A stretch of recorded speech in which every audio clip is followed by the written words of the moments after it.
They both look kind of crazy here, dude. Hello?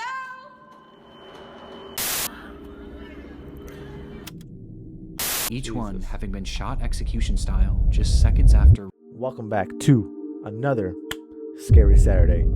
Today we are watching the one and only again, Nick Crowley. He posted today, actually, of all the days, the day I was on the stream, he fucking posted. So, I guess we're watching the motherfucker. We gotta watch him, bro. We're live on stream. If you guys want to come check us out, live in chat, and get scared with us, please feel free to do so. By the way, I'm also playing Dispatch every Friday, 9 p.m. Please go tune in. Dude, I'm not sure what's gonna happen in this one.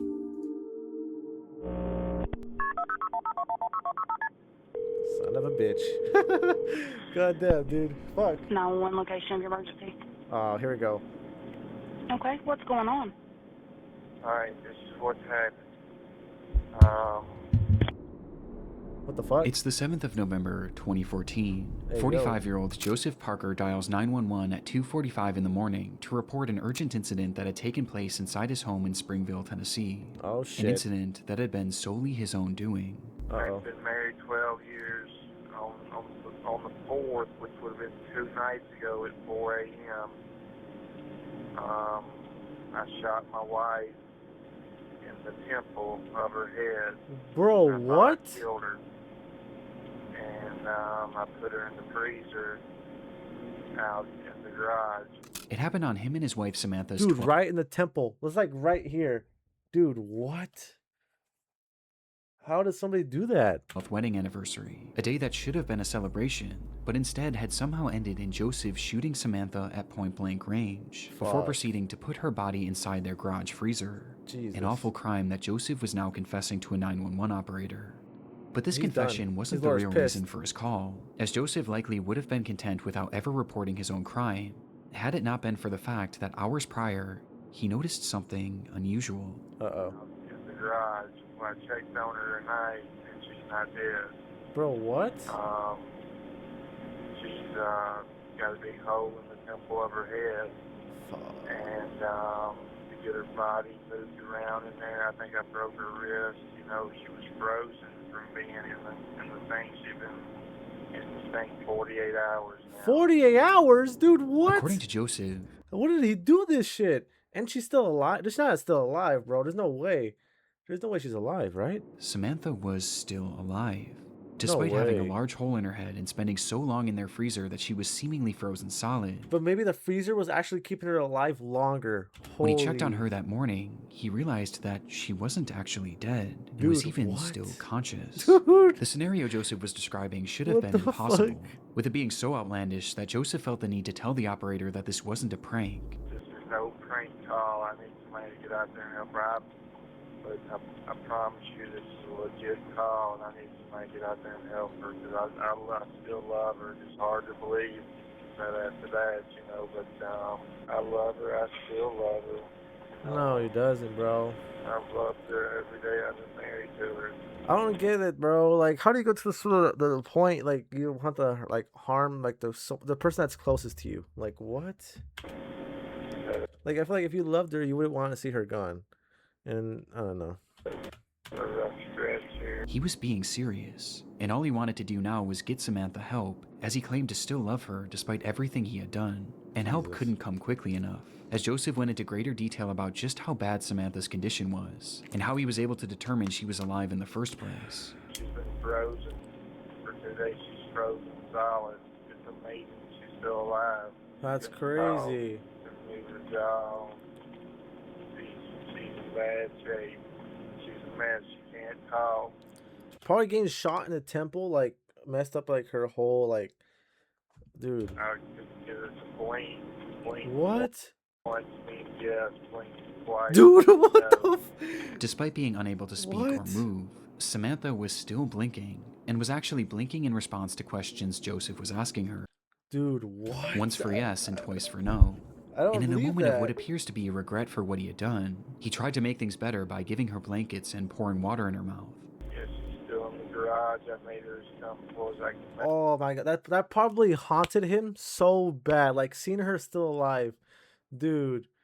Oh my god, I can't imagine like how he felt, Like he probably thought, okay, she's gone, but then like he comes back and she's blinking, like she's conscious. She's like, like, oh my, like his world just turned These upside down. responses led to a lengthy one-sided conversation that ended with Joseph vowing to get her help, which he was attempting to do now as he drove miles away, clearing the scene for authorities and paramedics to save her, while calling 911 and explaining the surreal scenario. We don't have a history of domestic disputes. You know, we've never had to call the police or nothing. We just had a real bad night a couple of nights ago. I was waving the gun around.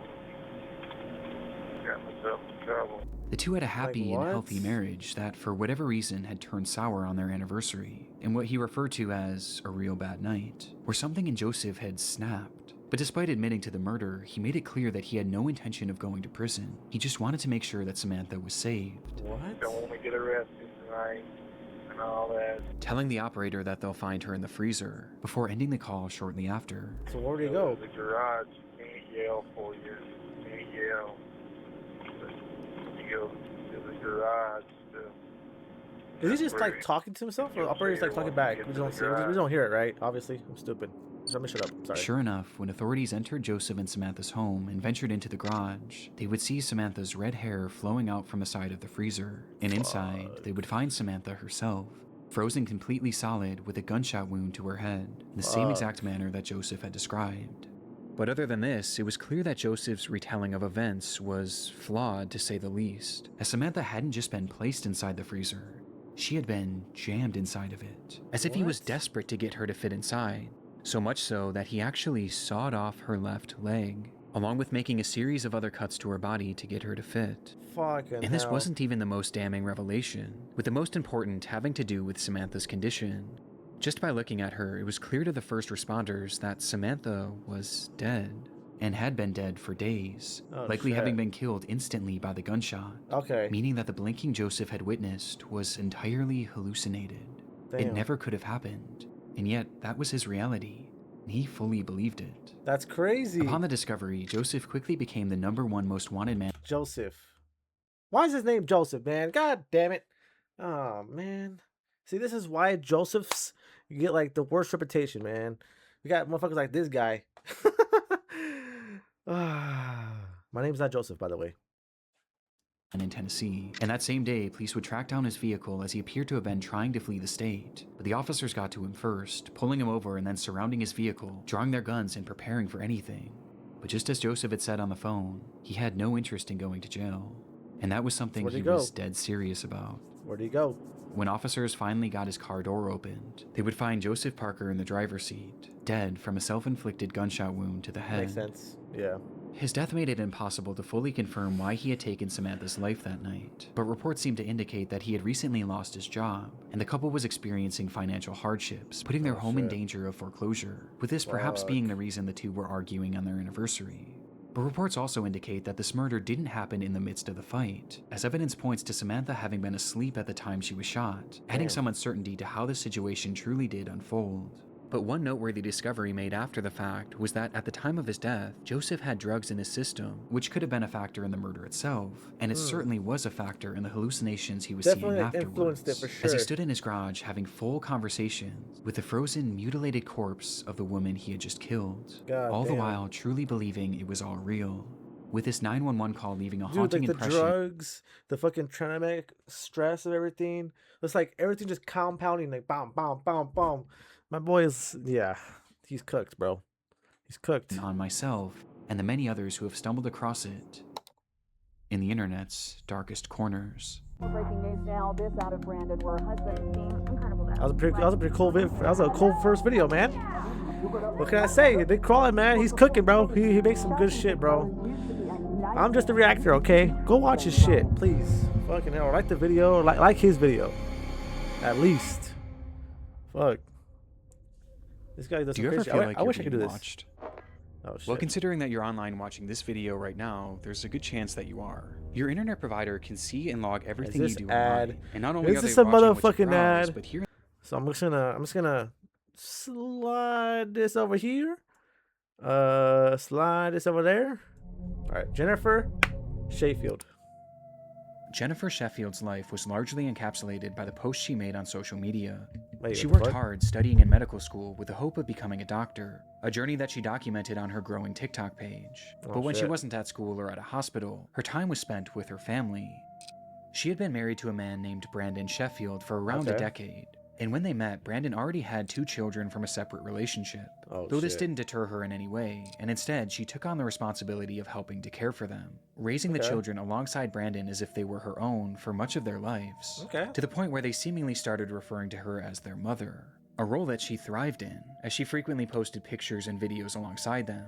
And the same was also true for her being a wife, as she loved Okay. to share her memories and moments with Brandon, cultivating this image of the perfect family and the perfect pair. What can this go wrong? But on social media, things are rarely ever as they seem. And on the 10th of December 2024, Jennifer would drop a bombshell on her followers. So, about to be a newly single mom, and I am in the middle of a divorce. My husband is being incredible though, like really and truly, like we're working together, everything's great, we're splitting everything down the middle, like, you know, everything is good. After approximately Everything's good, guys. Everything's good over here, guys. 10 years of marriage, Jennifer announced that she and Brandon were getting a divorce. There was no I explanation think that's just cope, really. for why, just the simple fact that they were separated and had already Yeah. started the divorce process. Something that was reiterated by both of their Facebook relationship statuses as they shifted to single around the same time. Despite the social media. sad and even shocking news, it was clear that they were handling it better than most. There didn't appear to be any resentment between them, as Jennifer described Brandon as having been incredible throughout the process, supporting her in any way possible, which was obviously good not only for them, but for their children, who were Yeah, I was top of gonna mind say. for the pair. It is a very civil divorce with our daughter in mind, I don't know if I believe her. and I really appreciate that. However, you know, I'm gonna be a mom, single income right now, and he will be helping with her, he will be supporting her, you know, so essentially, like, I'm really thankful for that, and that I will not have to worry so much about supporting her. It was apparent Okay. that there was some kind of custody split being discussed between them, which isn't really made fully clear in the video. But what was clear was how grateful Jennifer was for Brandon's support. But even with this help, this marked the first time in Jennifer's adult life that she was really on her own. I've never done this before. I've never been on my own before. So, yeah, if you just have any tips, like, I would really appreciate it, because, like, I'm a little scared right now. Oof. Oof. It was uncharted territory and something that she was understandably nervous about. Uh-oh. But despite her fears, Jennifer maintained an optimistic attitude. And thankfully, at this point, the divorce itself was going about as well as it could be. They were both supportive of each other, they were both thinking of the children, and there seemed to be no bad blood between them. Though, as I said before, on social media, I'm not gonna lie. I don't know, man. They both look kind of crazy here, dude. I don't know, dude. Like their eyes look like, dude. What the? Like, look at this. I think it's like a perfect picture. Holy fuck. Oh my god, their eyes are like creepy looking, bro. God damn. No offense to them, but Jesus. things are rarely as they Ugh. seem. Sorry. We have more breaking news now. This out of Brandon, where a husband and wife are dead following a murder. According to Brandon police, the couple was found on Toulon Street this morning after family conducted a welfare check on 30-year-old Jennifer Sheffield. Wait, what? Family's conducting a welfare check on Jennifer since there was no obvious signs of foul play. What? 18 days after posting this video, praising Brandon Sheffield for the incredible way he had been handling their divorce, What the both fuck? Jennifer and Brandon would be found dead inside their Mississippi home. Hey, man. I knew it. The fucking their eyes are That crazy, morning, dog. family members arrived at the house It's to the eyes, dude. The eyes. I swear. The eyes. Something with the eyes. You can just tell when someone's like fucking crazy, perform dude. a welfare check, Oh my but noted God. signs of foul play outside, leading to them calling the police. Inside, officers discovered the pair lying next to each other. Each had a single gunshot wound to the head, with Fuck. one thing being blatantly obvious. Brandon Sheffield had been the one to pull the trigger both times, shooting Of course. Jennifer before turning the gun on himself. Damn. What happened that night isn't fully understood, but the motive is fairly clear. This was likely the result of the divorce that Brandon had supposedly been handling so well. Though Yeah. obviously there seemed to be more going on behind the scenes. Perhaps the violence was spurred on by the holiday season and Brandon's realization that this would be their last as a married couple. Or perhaps he just wanted Jennifer all to himself. And if he couldn't have her, no one could. But what if she was the one that wanted to leave? and he didn't want, he didn't like that, you know? Like, what if she was the one that wanted to leave, and he's the one like, hey man, no, like you're staying. Like, no, we got the kids, they're staying. Motherfucker just goes off the rocker and it's wraps. Like, I feel like that can be a possible scenario, Since her right? murder, Jennifer's video has become a morbid piece of internet history, and just seeing how full of hope she was is heartbreaking in hindsight. And because of Brandon's actions, not only was Jennifer robbed of her future, but these children were robbed of their mother figure and their father figure all in one night. That's crazy. And making this even more devastating, some articles have claimed that one of these children was actually in the house during the shootings. What? What Brandon did was nothing short of evil. But surprisingly, not everyone has seen it this way, as the discourse around this case has somehow led to people actually sympathizing with him, and even blaming Jennifer for her own murder. Wait, what? Sadly, this is just a fraction of the disrespect that Jennifer has Yeah, she was green like she was just turned 21 and single again. Bitch had a kid and is pushing 40. Bro, what? faced since her death. Is there Man, why are you showing us fucking Twitter comments, dog? Who gives a fuck been about numerous that? other online controversies surrounding her and her family. Though for the sake of this video, I don't want these to distract from the very real story and the very real victim at its Okay. core. A young woman who will now never get to experience the future that she was so hopeful for. I Yeah. had this feeling this morning for some reason to tell you that it's gonna be okay. You still have a purpose. You've got to keep pushing. You still have a heartbeat. And that means that Ooh. you've got to keep going. Stay put. Chapter 3. It was unlike anything she had posted before. Okay, so it's a different one, different story. Damn, that one just ended so abruptly. Fuck. Goddamn. I don't know. That one was just, I feel like that probably could have been a scenario. He didn't go into the detail with that. I feel like my scenario might be right. I'm confident mine is right. Throughout 31-year-old I Ryan feel like it was the motherfucker. He didn't want her to leave because she wanted to leave. Maybe that's what it is. I don't know. Ibrahim's Facebook page, friends, family, and followers have been accustomed to seeing posts of her children, various religious texts, and other media from her day-to-day life. Oh, But goddamn. on June 14th, 2017, Oh, Rania hell would no. begin her very first live stream, Oh, and it was shit. clear from the start that something had gone terribly wrong. Oh, fuck. Oh, fuck. Okay, I don't open the front door. You're Oh, bring the no. smoke in. Okay. You're not going to be able to breathe. Your children scared maybe someone outside. Is there a fire? They're in the other flat. Are you Oh, sure? fuck. I'm getting goosebumps from this shit, dog. The footage is from Rania's perspective, as she and another woman discuss what lies behind the front door of the apartment unit they were in. Fuck. The woman, believed to be 33-year-old Isra Ibrahim, told her not to open the door as it would let the smoke in, while Rania insisted that people might still be out there and in danger, eventually leading to her Fuck. peeking outside, and in turn giving us a glimpse inside their nightmare situation. Oh, no. Smoke in it. Oh, fuck. Okay, I'm not opening it. الله لا إله إلا الله في حريق في العمارة لا حول ولا قوة إلا بالله العلي العظيم يا Oh, my الله. God. Oh, fuck. The door opens for just a split second, You can't see revealing a shit. thick layer of black smoke, the loud ringing of fire alarms, and someone pounding on a door. Rania eventually calls out to whoever was knocking outside, beckoning them towards her. Hello, come here. Oh, fuck, I'm scared. Hello. Come. Quick. To which Oh, 57-year-old Gary Maunders emerges from the smog, completely covered in ash. It was a dramatic scene, and one that you can start to piece together based on the footage alone, Okay. as it was clear that there was a fire raging inside that apartment complex, and the Okay. entire floor Rania was filming on had been filled with smoke. Smoke that essentially trapped her and a few others inside this flat. Fuck. Given the sheer amount of smoke in that hallway, it was obvious why the others in the room insisted on keeping that door closed. But Rania continued to hit back on this, as she didn't want anyone to be stuck out there alone. Especially, You gotta. No, because the smoke is coming. But the people outside. Yeah, let them. close the fucking door. Yeah, exactly. Hello. Close the door. Hello. Okay, I'm going out. Hello. I don't think she realizes, like, the situation that she's in. Like, she doesn't realize the danger. She doesn't realize the danger. Oh my God! I closed it. Before eventually conceding and closing the door for good. Yeah, dude, like, what? It was obvious that the situation was dire, but just how dire wasn't revealed until Rania made her way over to the window. Okay, I'm not Oh, going. no, Okay. dude. How high are they? العمارة ولعت من تحت لا إله إلا الله. Oh my god, dude. They're cooked. 23 stories in Holy the air, fuck. and the highest 23 stories, dog. floor God. of the Grenfell Tower, located in North Kensington, London, England, Damn, where Rania bro. and hundreds of others lived. And now, somewhere in that high-rise, was a growing fire. And that's exactly why I can't live in a building that's more than 2 stories. Fuck no. Hell no. I cannot live in a building that's more than 2 stories. Anything more than 2 stories, I cannot live in that as a home.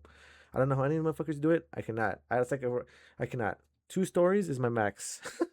That's my max for living anywhere. Like, I'll stay in a hotel. I don't mind staying in a hotel, but like living in an apartment that high, no thank you. Nope. احنا في اخر دور هو اللي لسه ما ولعش يا ربنا يستر ان شاء الله. Oh my god. لا حول ولا قوة الا بالله العلي العظيم.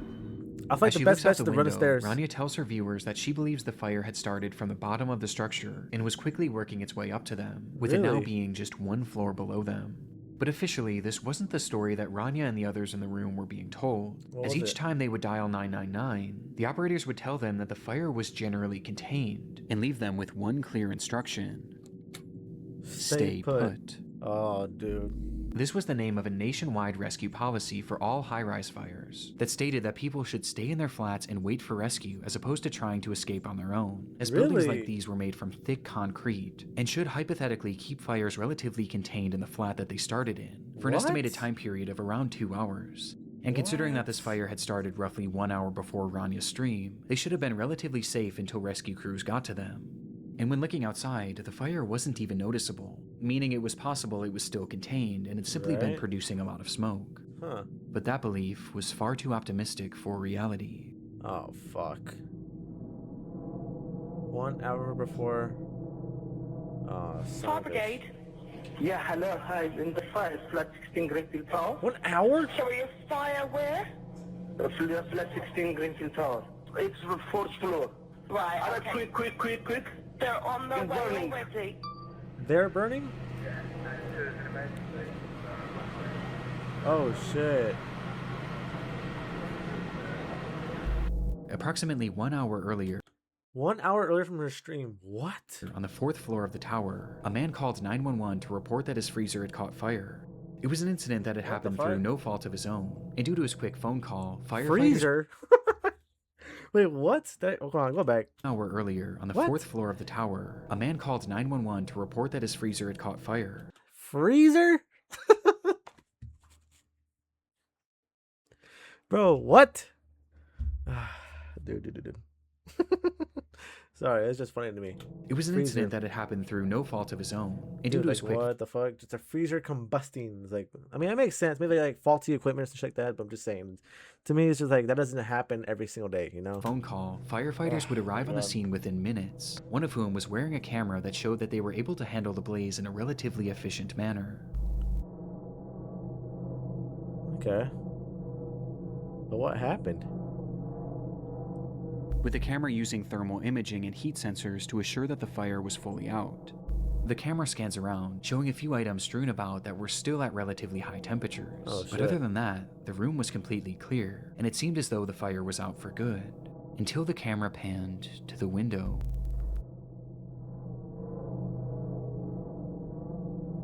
What the fuck?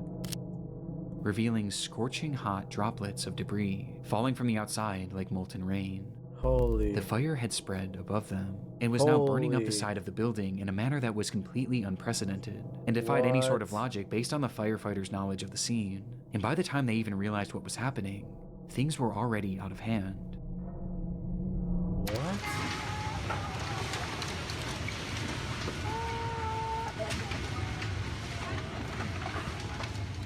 What the The fuck? fire was huge, and within just that first hour, nearly the entire building was engulfed in flames. And Rania was Jesus. now trapped on the tallest floor, opposite to where the fire was raging. Oh, she's on the opposite side. What the fuck?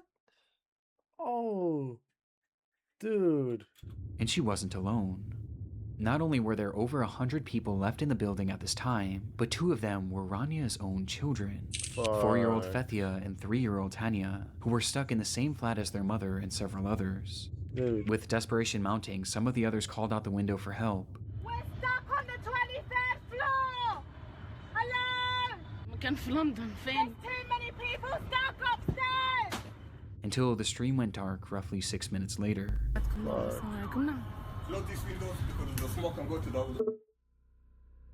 Fuck. Despite things looking grim for the group on the 23rd floor, there was still some optimism about their rescue, as even 30 minutes after the stream had ended, those in the group were told once again by 999 operators to stay put, with the operator even telling them that the fire was contained to the 4th floor, which clearly wasn't the case. But dude, why is the, maybe there's like the relay of information was like, it's terrible. Whoever fucking started it fucked it up.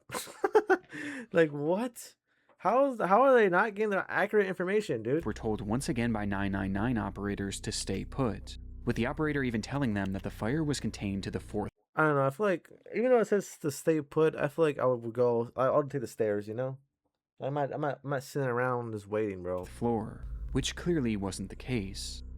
Ranya's sister later spoke to the media about a phone call that they had shared around the same time, where she begged Rania to try and leave, recalling, "She did not. She respected and trusted and believed that they are coming to rescue them." And by this point, there were hundreds of rescuers on the scene, along with multiple helicopters flying around them, which only further kept their faith alive.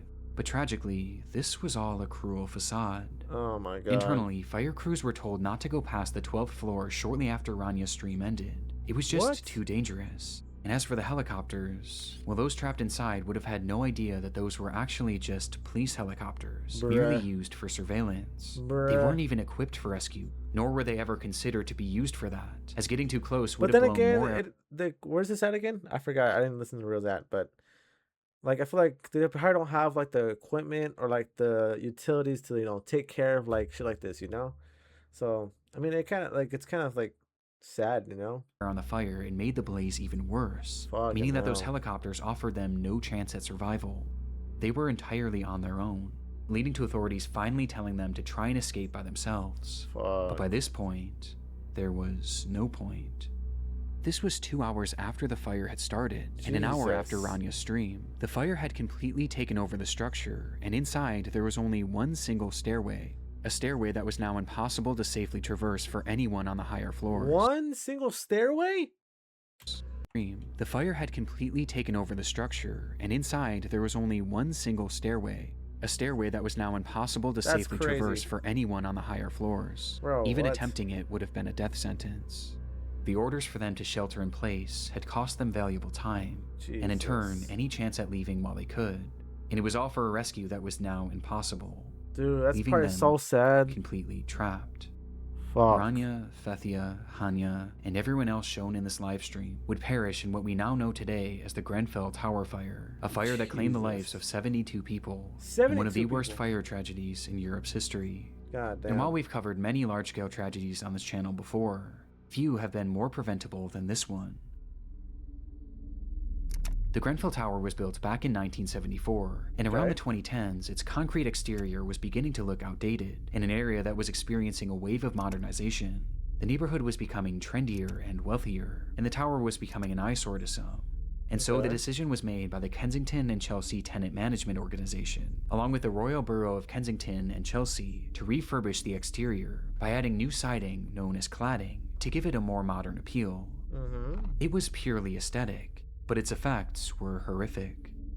The cladding was created by a company called Arconic, which had tested it numerous times to see how it held up to fire, and the results were awful. No Their way. ACM cladding received a grading of F, with it being apparent that it was extremely flammable, with some likening it to gasoline due to how quickly it would erupt into flames. And they wrapped the whole motherfucking thing, the whole building, with those shits, bro.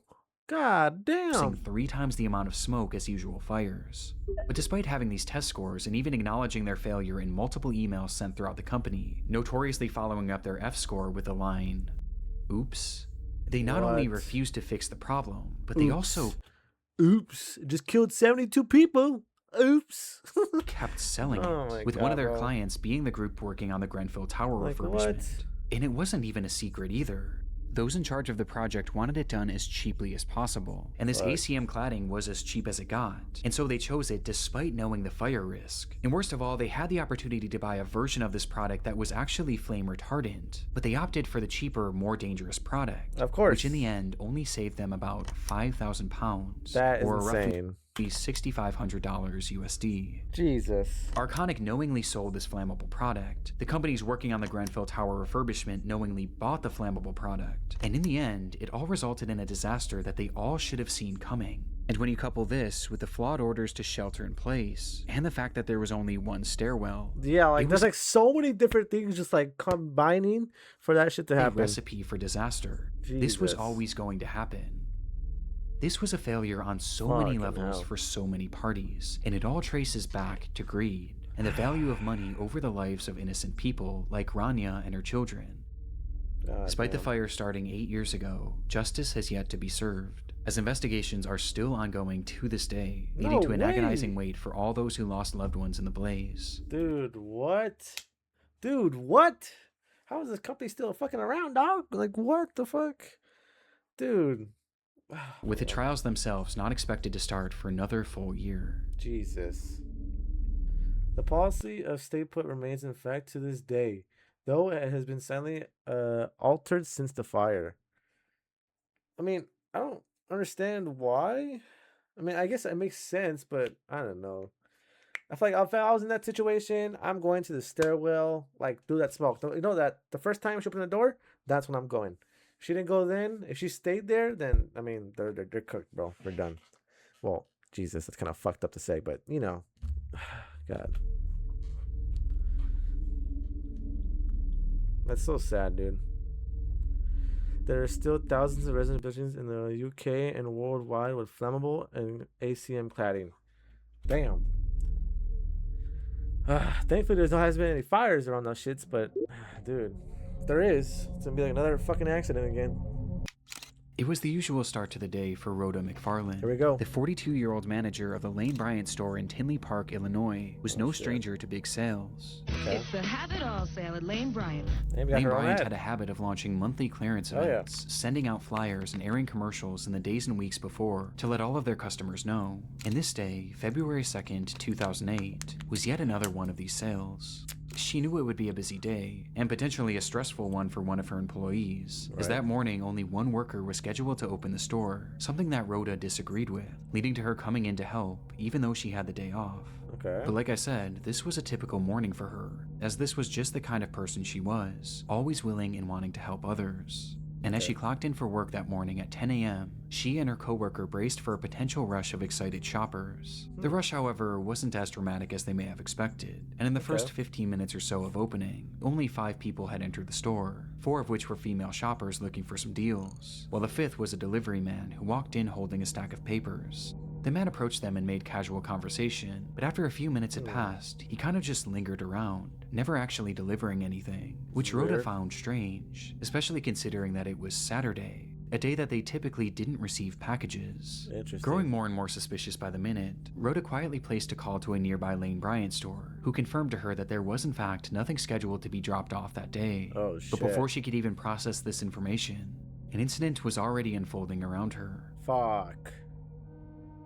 Out of nowhere, the delivery man pulled out a pistol and pointed it at the women, yelling at them to hand over the money from the register, before proceeding to round up Rhoda, her employee, and the 4 women shopping, demanding that they all give up their cash and jewelry. After he was satisfied with the collection, he forced the women to the back of the store, where one by one he bound them with duct tape, placing them each face down on the floor, and putting underwear over their heads to obstruct their view. In the minutes following, he would venture back out into the store where 2 other women had entered, and they too were then robbed and then forced into the back room, where they were eventually subdued, but not before he adding more and more fucking hostages. struck one of them in the face with his pistol, nearly knocking her unconscious. It appeared to be a fairly high-level robbery, but after he now had them all in the back room, the whole operation seemed to grind to a halt. It was like he didn't know what to do next, as he started pacing the room and slowly losing his cool. The minutes ticked on, and the more time that passed, the more agitated he became. It was clear that the pressure was getting to him, and sensing his disorganization, Rhoda seized the opportunity, quietly slipping her hand free, allowing her to call 911 through her Bluetooth headset. No way. 911 call. Oh shit. Despite the man being in the room with her and the others, Rhoda managed to alert authorities to her exact location, telling them to hurry and making it clear that the situation was urgent. In the background, you can also hear the robber himself, whose disheveled state is apparent as he outwardly states, I couldn't hear that. The I couldn't even hear what he said. Hold on. I don't know operator what he was said. on it, quickly dialing dispatch and telling Rhoda not to hang up. Stay on the line. Let me get you to Tinley Park. Don't hang up. Though within just a Oh. split second, the call disconnected. She was probably scared, dude. Honestly, I'd be scared too, dude. My boy's going crazy. He's getting scared. Like he might do some crazy shit. So, I would probably end the call too. By some stroke of good fortune, there was actually an officer in that shopping center only about 100 feet away. And from the time that Rhoda made that call, the officer managed to arrive on the scene within just a few minutes. Oh fuck. He rushed inside the store, but inside he found nothing.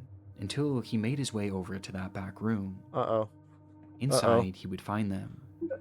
6 women with underwear over their heads, lying on the floor, each one having been shot execution style just seconds after Rhoda's 911 call. It was a mass murder, but in the midst of this awful scene, one thing was missing. The killer himself. Fuck. And so authorities flooded the area, scanning and searching all over for the gunman, who was described as a black man with a husky build and a single braid that fell to his right cheek that ended in green beads. And the reason they knew exactly what he looked like wasn't because of security footage, as at the time the store didn't even have any CCTV cameras. You worked But there. instead, it was because one of the women actually survived. Wait, what? When the man began his executions, he moved his way over to the employee that Rhoda came in to help, and when he fired his gun, she moved at just the right moment, causing the bullet to graze her neck, to which she proceeded to then play dead so that the man wouldn't notice. And thankfully, he didn't. What the fuck? She's a G, bro. What? Her testimony is the reason why we know exactly what this man looks like, and why we know what those moments were like before the shooting. What But the despite fuck? this, after doing a thorough search of the area, even utilizing a helicopter, That is I just can't believe that she did that. That's crazy. Like, imagine just like hands tied, you're about to get shot. Like, how do you move a second before he shoots and like he doesn't even notice that you're dead? Oh my god, my boy's probably panicked. He didn't even realize. But god damn, dude, that's crazy. there was no trace of the killer. CCTV footage from a neighboring store showed that just before Rhoda made that call to 911, 2 large SUVs pulled up in front of the building right after the shooting likely occurred. It's believed that both of these SUVs were involved in some way, with one potentially being a lookout and the other likely being the getaway car, explaining how he would have gotten away so quickly. Not to mention that the store was located right near the entrance of an interstate, which could have taken them out of the state extremely quickly. That was 18 years ago, and today neither the shooter nor the drivers have ever been identified, marking a rare instance in which a mass shooting in America went unsolved, leaving us with so many unanswered questions to this day, with one of the biggest being the motive. Police have labeled this as a robbery gone wrong, which does seem to be the case, but why Lane Bryant? And why come in the morning when there was next to no cash in the register? I mean, in total, the killer only made off with about $200, That's so and that's weird. including the cash he stole from the women. One of the main theories today is that the killer had planned on taking customers hostage as they entered the store, but perhaps he grew frustrated at the lack of customers that day, until he eventually noticed that Rhoda was making a 911 call, which caused him to panic and start shooting. But what always gets me about this is that he never covered his face at any point, which makes me wonder if he was planning on killing these women all along. Though if that's true, how could this ever have been worth it? Due to just how bizarre this whole situation is, some have posed other theories, like perhaps this was someone with a drug addiction who was looking for quick cash to get his next fix. Perhaps But why would explaining his rapidly deteriorating behavior, or even that the suspect was actually a woman who never got caught because police were primarily looking for a male. But it's impossible to know for sure at the moment, and might not ever be known, as despite having survivor testimony, an exact description of this man's face and body, his voice, and even his DNA, which was discovered under one of the victim's fingernails. No way. We still have no idea who this man is. Dude, I would be so scared to be that survivor. Holy shit. Oh my god. She's probably scared to this day, dude. Holy fuck, dude. Oh my god, like he knows your face, but you've seen his face. So you're like a danger. Oh my god, dude. What the fuck? Where he went. What the fuck, dude? That's crazy. Holy shit. I feel bad for that survivor, honestly. Like imagine having to worry about someone out there like that almost killed you. Like you're a danger to him. he's gonna take you out one day if he ever sees you. You know, so that's kind of scary. If you guys enjoyed this Nick Crowley video, make sure to go check out my other Nick Crowley video. That was a long one.